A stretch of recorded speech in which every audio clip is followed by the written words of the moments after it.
चला तर मग आज अंगारकी चतुर्थी विशेष बनवूया उपवासाचा खमंग असा पदार्थ। त्यासाठी 2 रताळे, 2 मध्यम आकाराचे बटाटे 2 ते 3 शिट्ट्या काढून उकडून घेतलेले आहेत। रताळे वापरायचे नसतील तर 3 मोठे बटाटे वापरा। मिक्सरच्या भांड्यामध्ये आपल्याला 1 वाटी भरून वरई आणि त्याचबरोबर अर्धा वाटी भरून जे साबुदाणे असतात तर ते पावडर करून घ्यायचेत, म्हणजे दळून घ्यायचे आहेत। आयती पिठं तुमच्याकडे असतील वरईचं आणि साबुदाण्याचं तर ते देखील तुम्ही वापरू शकता। आता त्याच मिक्सरच्या भांड्यामध्ये 2 ते 3 हिरव्या मिरच्या घेतलेल्या आहेत। तयार केलेल्या वरईच्या म्हणजेच भगर आणि साबुदाण्याच्या पिठामध्ये आपल्याला मीठ मिसळून घ्यायचं आहे।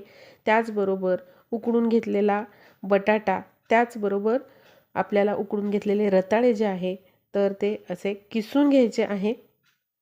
रताळे नसेल वापरायचे तुम्हाला तर तुम्ही याऐवजी 3 मोठे बटाटेच वापरू शकता। जर तुम्हाला रताळे आवडत असेल तर रताळे या ठिकाणी तुम्ही वापरले तरीही चालेल। आता यामध्ये आपल्याला कुटून घेतलेली जी हिरवी मिरची आहे ती टाकायची आहे आणि त्याचबरोबर भाजलेल्या शेंगदाण्याचा 2 चमचे भरून कूट इथे मी टाकलेला आहे। उपवासाला जर तुम्ही कोथिंबीर खात असाल तर यामध्ये बारीक चिरून ताजी कोथिंबीर टाका। कोथिंबीर खात नसाल तर नाही टाकली तरीही चालेल। आता हे सगळं व्यवस्थित चांगलं मिक्स करून घेऊयात। मिठाचं प्रमाण कमी अधिक तुम्ही करू शकता तुमच्या चवीनुसार। आता बघा अशा प्रकारे याचा असा आपण गोळा मळून घेतलेला आहे।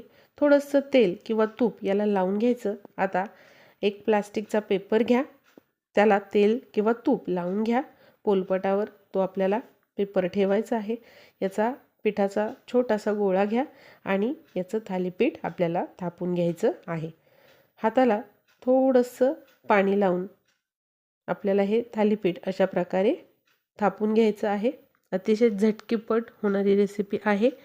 आज अंगारकी चतुर्थी आहे त्यामुळे तुम्ही उपवासाला ही रेसिपी बनवू शकता किंवा इतर उपवासाला देखील तुम्ही हा पदार्थ बनवू शकता। तीच खिचडी, आमटी किंवा मग साबुदाणा वडे खाऊन अनेक जणांना कंटाळा येतो, तेव्हा तुम्ही असा वेगळा उपवासाचा पदार्थ नक्कीच बनवू शकता। तर बघा हे थालीपीठ तयार आहे।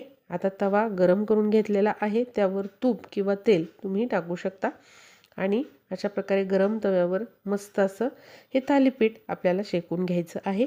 दोन्ही बाजूनी मस्त खरपूस हे वरई आणि साबुदाण्याचं खमंग असं थालीपीठ भाजून घ्यायचं आहे। वरून तुम्ही तूप सोडू शकता, तेल सोडू शकता।